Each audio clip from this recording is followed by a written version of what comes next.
Сбывается мечта майнеров. Сальвадор планирует построить биткоин-сити. Российский космонавт и двое японских туристов готовятся к экспедиции на Международную космическую станцию. А якутские разработчики объявили о создании целой метавселенной. Это обзор новостей из мира информационных технологий. Всем привет и погнали! Сбывается мечта майнеров. Сальвадор выпустит первые в мире биткоин-облигации для строительства города Биткоин-Сити. Его жители не будут платить налоги на доходы, имущество и прирост капитала и смогут майнить криптовалюты с помощью энергии вулкана. Президент Сальвадора Наиб Букеле заявил о планах построить первый в мире биткоин-сити, город, в котором не будут действовать налоги на прибыль, имущество и прирост капитала. Его жителям нужно будет платить только НДС. Он будет располагаться прямо здесь, в заливе Фонсека, и в нем будет все, что нужно. Жилые и коммерческие районы, различные услуги, музеи, развлечения, бары, рестораны, аэро- и морской порт, железные дороги. И все благодаря биткоину. Город круглой формы будет построен у подножья вулкана Кончагуа в регионе Ла-Уньон на востоке страны. А порождаемая вулканом геотермальная энергия будет использоваться для майнинга криптовалюты. Это будет на 100% экологически чистый город, вся энергия в котором будет производиться вулканом. Это отличное место для биткоин-сити, так давайте же создадим этот город. На начальном этапе проект будет финансироваться биткоин-облигациями, выпуск которых Сальвадор планирует начать в 2022 году, а затем НДС в размере 10%. По оценкам Букеле, на это потребуется около 300 тысяч биткоинов. В сентябре Сальвадор стал первой страной в мире, узаконившей биткоин в качестве официального платежного средства. Однако многие граждане отнеслись к этому решению скептически. В последние недели по стране прокатилась волна антиправительственных протестов. Тем временем названы самые популярные криптовалюты в России. Эксперты компании Brand Analytics оценили интерес российских интернет-пользователей к криптовалютам. Рейтинг возглавил биткоин, а в тройку лидеров также вошли Tether и Litecoin. Всего эксперты проанализировали более 2,5 миллиардов публичных сообщений, в которых содержится свыше 46 миллиардов слов, опубликованных в соцмедиа за октябрь. Пик интереса к теме у россиян еще не пройден. В мире существуют тысячи различных криптовалют, тогда как в русскоязычном пространстве упоминают лишь 600 из них. Однако у России большой потенциал. Недавно страна вошла в топ-3 стран по майнингу биткоинов, благодаря чему проникновение криптовалют будет усиливаться, а интерес к теме продолжит расти, уверены авторы исследований. Идем далее. Жители канадской провинции Онтарио теперь могут заказать марихуану через сервис доставки еды Uber Eats. Компания надеется, что это поможет бороться с нелегальными продавцами каннабиса, которые до сих пор контролируют почти половину рынка страны. Компания Uber Technologies врывается на канадский рынок марихуаны. С понедельника 22 ноября взрослые жители провинции Онтарио получили возможность купить ее через онлайн-сервис доставки еды Uber Eats. При помощи мобильного приложения они могут сделать заказ у местного официального дистрибьютора каннабиса Tokyo Smoke и в течение часа забрать его в ближайшем магазине компании. Доставка на дом не предусмотрена, она все еще считается здесь незаконной. Несмотря на то, что Канада легализовала марихуану в 2018 году, более 40% всех продаж каннабиса в стране приходится на нелегальных поставщиков. В компании Uber надеются, что их новая услуга поможет бороться с незаконными продавцами. После начала пандемии и введения локдаунов по всему миру спрос на марихуану начал расти, поскольку она оказалась одним из немногих доступных развлечений для людей, оказавшихся взаперти у себя дома. По прогнозу отраслевой исследовательской компании BDS Analytics, продажи каннабиса в Канаде в 2021 году составят $4 миллиарда США, а к 2026 году вырастут до $6,7 миллиарда. Совсем немного времени остается до еще одного исторического старта. Российский космонавт и двое японских туристов готовятся к экспедиции на Международную космическую станцию.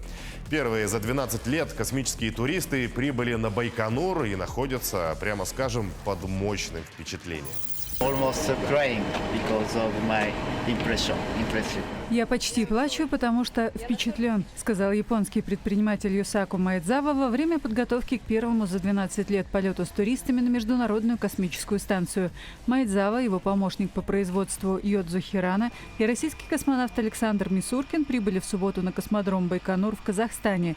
Экипаж должен вылететь 8 декабря. Команда проверила свои скафандры и осмотрела корабль «Союз-20», который доставит их на МКС. Мы проводим первую примерку.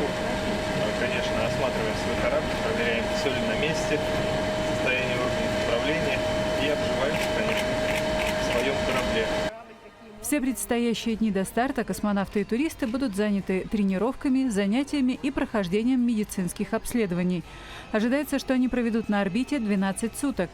В прошлый раз полет космического туриста на корабле «Союз» на МКС прошел в октябре 2009 года. До этого на Международной космической станции побывали 7 путешественников – 5 американцев, 1 южноафриканец и 1 канадец. По данным РИА Новости из различных источников, они заплатили за полеты от 20 до 40 миллионов долларов. Переносимся в наш регион. 10 лет со дня образования исполняется технопарку Якутия в декабре. За это время база технопарка расширилась на районы республики. Количество резидентов, представляющих инновационные проекты, перевалило за 100, и эта цифра растет с каждым годом. Кроме того, технопарк Якутия имеет статус регионального оператора фонда Сколково и входит в десятку лучших технопарков России и самых передовых на Дальнем Востоке. В комплекс технопарка входят биотехнологическая лаборатория, региональный центр инжиниринга, парк высоких технологий, IT-парк и филиал в городе Нерюнгри. Помимо этого, в районах открывают школьные технопарки. В первом полугодии компании-резиденты привлекли 60 миллионов рублей инвестиций, создали более 300 рабочих мест. А общая выручка составила почти 730 миллионов рублей. Ну а экспорт IT-услуг в республике перевалил за сумму в 35 миллионов долларов. Об этом сообщили в Министерстве инноваций. Так, Якутия вошла в десятку самых прибыльных регионов по стране в сфере IT-технологий. О том, как становятся разработчиками, расскажем далее. Свой путь в сфере IT-технологий Сергей начал еще 17 лет назад. Тогда, по словам мужчины, он работал оконщиком, на зарплату приобрел обучающий диск и книгу. А зимой из-за особенностей работы появилось время усвоить азы 3D-графики. Я начал учиться компьютерной графике, и после весной я нашел работу, и так я прокачался. Профессиональное образование Сергей так и не получил, но это, как признается разработчик, не особо важно. Все решает опыт и отдача, а еще поддержка. В прошлом году Сергей стал участником акселератора B8, а по итогу добился инвестиций и, что самое главное, основал собственную компанию. У нас в компании пока что 3 человека, 2 3D-художника и 1 программист. Вот. И мы сейчас на данный момент разрабатываем мобильную приключенческую игру. Новая игра, как уверяет Сергей, увлечет каждого. В подробности особо не вдается, но будущих пользователей точно ожидает незамысловатый геймплей, современная графика и интересный сюжет. А между тем, акселератор B8 не единственный проект, который становится для будущих разработчиков отправной точкой. Ежегодно Министерство инноваций Республики реализует различные хакатоны, курсы и другие мероприятия в поддержку IT-индустрии региона. В республике уже создана цепочка развития для IT-специалистов и для IT-компаний.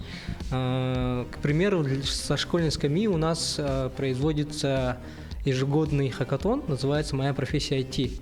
Оно проходит по всей республике. В прошлом году участниками были более 1500 участников. И в сравнении с другими годами желающих поступить на IT-специальности растет. На сегодняшний день республика является лидером информационных технологий на Дальнем Востоке. Все больше и больше местных компаний-разработчиков предлагают свои услуги и продукты не только за пределами региона, но и на мировом рынке. А с доступностью высоких технологий даже в самых отдаленных уголках страны подобное развитие становится закономерным. Сарглана Неустроева, Артем Алексеев, Якутск.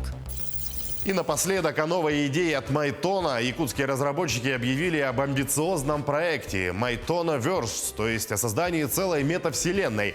Причем наша компания стала первой в России с подобной идеей. Кратко о сути. Разрабатывают новое метаверс-приложение, ориентированное на массовую аудиторию. Приложение позволит ощутить наиболее приближенное к реальному общение. В нем уже можно проводить виртуальные собрания, путешествовать по разным социальным мирам, а также устраивать вечеринки с друзьями. По словам самих разработчиков, данное приложение является первым этапом к переходу в метавселенную в полном понимании этого слова. Но уже сегодня Майтонаверс уже может составить альтернативу видео и аудиозвонкам. Ранний доступ к приложению будет возможен в середине декабря на всех мобильных платформах.